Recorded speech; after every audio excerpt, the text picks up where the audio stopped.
ಜಿಲ್ಲಾ ಉಸ್ತುವಾರಿ ಮಂತ್ರಿ 2 ತಿಂಗಳು ಒಂದು ತಾಲೂಕಿನಾಗ ಬಿದ್ದಿದ್ರು, ಅದು ಗೊತ್ತಾಗಲಿಲ್ಲ ನನಗೆ. ಇವತ್ತು ಕರ್ನಾಟಕ ರಾಜ್ಯದ ಮಂತ್ರಿ, ಕರ್ನಾಟಕ ಘನ ಸರ್ಕಾರದಲ್ಲಿ ಒಬ್ಬ ಮಂತ್ರಿ, ಅವರು ವಿಶೇಷವಾಗಿ ಬೆಳಗಾವಿ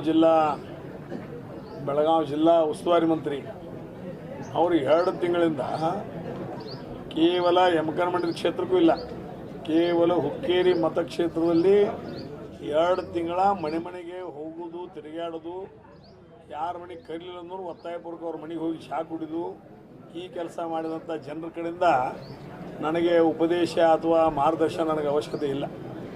ನಾ ತಾಲೂಕಿಗೆ ಸೀಮಿತದನೋ ಅಥವಾ ಕ್ಷೇತ್ರಕ್ಕೆ ಸೀಮಿತದನೋ, ತಾಲೂಕಿಗೆ ಸೀಮಿತದನೋ ಅಥವಾ ಬೆಳಗಾವಿ ಜಿಲ್ಲೆಗೆ ಸೀಮಿತದನೋ, ಏನು ಅಖಂಡ ಕರ್ನಾಟಕ ಸೀಮಿತ ಅದೀವಿ ಅನ್ನೋದ್ರ ಬಗ್ಗೆ ಜನ ನಿರ್ಣಯ ಮಾಡ್ತಾರೆ.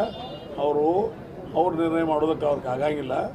ಮತ್ತು ಅವರು ಯಾವುದಕ್ಕೆ ಸೀಮಿತ ಅನ್ನೋದನ್ನು ಈ ಜನ ನಿನ್ನೆ ನಡೆದಂಥ ಚುನಾವಣೆಯಲ್ಲಿ ಒಂದು ಸಂಘಕ್ಕೂ ಅವರು ಸೀಮಿತರಿಲ್ಲ ಅನ್ನೋದನ್ನು ಇವತ್ತು ದಿವಸ ಅವ್ರು ತೋರಿಸ್ಕೊಟ್ಟಿದ್ದಾರೆ. ಪ್ರಜಾಪ್ರಭುತ್ವ ಸತ್ತದ್ದು ಬಹುಶಃ ನೀವು ಕಾಣ್ತಾ ಇರೋದು ಇವತ್ತು ಅವರ ಯಮಕನಮಂಡಿ ಕ್ಷೇತ್ರದಲ್ಲಿ ಪ್ರಜಾಪ್ರಭುತ್ವ ಸತ್ತು ಹೋಗ್ಯದ, ಗೋಕಾಕ್ ಕ್ಷೇತ್ರದಲ್ಲಿ ಪ್ರಜಾಪ್ರಭುತ್ವ ಸತ್ತು ಹೋಗ್ಯದ, ಇವತ್ತು ಅರಮಾವಿ ಕ್ಷೇತ್ರದಲ್ಲಿ ಪ್ರಜಾಪ್ರಭುತ್ವ ಸತ್ತು ಹೋಗ್ಯದ. ಇದನ್ನು ನಾನು ಹೇಳಂಗಿಲ್ಲ, ನೀವು ಟಿ ವಿಯವ್ರು ಬಂದು ನಮ್ಮನ್ನು ಅಷ್ಟೇ ಕೇಳ್ತೀರಿ.